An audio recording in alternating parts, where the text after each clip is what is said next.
បាទគ្រប់ជំរាបសួរពុកម៉ែបងប្អូនបាទ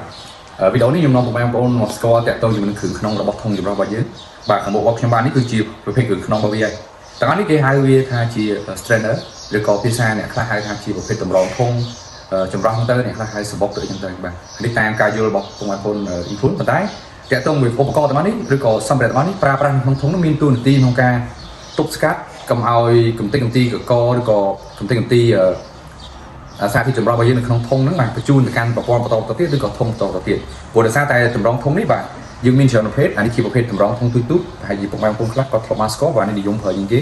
ហើយនេះការប្រើប្រាស់វាមានប្រភេទមានប្រើផ្នែកខាងលើឬផ្នែកខាងក្រោមនេះបាទដូចជាអានេះជាក់ស្ដែងគឺគេដាក់ភ្ជាប់ជាមួយនឹង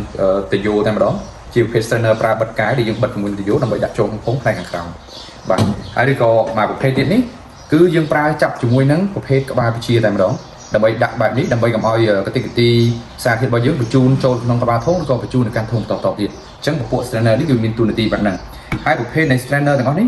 វាមានច្រើនប្រភេទអានេះជាប្រភេទខ្នាតទូទេបាទក្រៅពីហ្នឹងមកវាយើងមានប្រភេទខ្នាតធំៗបាទទម្រង់បែបនេះទម្រង់បែបនេះពីច្រើនខ្នាតធំៗដោយសារហើយទម្រង់នេះគឺការប្រើប្រាស់ប្រភេទសងមូលបាទប្រើយោប័តទេគឺប្រភេទសងមូលពីច្រើនគេប្រើជាមួយនៅក្នុងធុងដែលមានសងធ្មេញស្រាក់គេមួយចូលតែម្ដងហើយនេះការប្រើប្រាស់វាអាចប្រើផ្នែកខាងលើក៏បានផ្នែកខាងក្រោមក៏បានតាមការ design របស់ធុងមួយហើយក្រៅពីនោះទៀតបាទយើងមានប្រភេទនេះអានេះដូចសញ្ញាជាងពីអញ្ចឹងបាទអានេះក៏ជាប្រភេទ strainer ដែរការប្រើប្រាស់ជាមួយមុខកាត់ធុងធំៗដោយសារតែបាទឃើញយើងឃើញមានកន្លែងលំហូរទឹកវាស្រូបទឹកចេញចូលគឺច្រើនដើម្បីឲ្យលំហូរទឹកហ្នឹងបានកាន់តែលឿនអានេះក៏ជាប្រភេទស្ពឺមួយដែរហើយមានមួយប្រភេទទៀតគឺជាប្រភេទ inox តែម្ដងបាទជាប្រភេទ strainer inox បាទទម្រង់នេះអានេះធំមែនទេ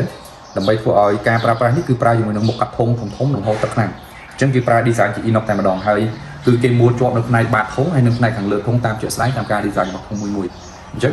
យើងឃើញថាតាក់ទងមួយ strainer របស់យើងនេះគឺវាមានលក្ខណៈពិសេសផ្លែផ្សេងៗគ្នាទៅតាមតម្រូវការប្រើប្រាស់របស់ពុកម៉ែបងប្អូនឬក៏តាមប្រព័ន្ធរបស់ពុកម៉ែបងប្អូនដែលប្រើប្រាស់អញ្ចឹងបាទទាំងអស់នេះគឺមានតែប៉ុណ្្នឹងឯងសម្រាប់វីដេអូនេះដើម្បីណែនាំពុកម៉ែបងប្អូនឲ្យស្គាល់អំពីតាក់ទងជាមួយតម្រងធុងឬក៏ strainer ណាបាទអរគុណច្រើន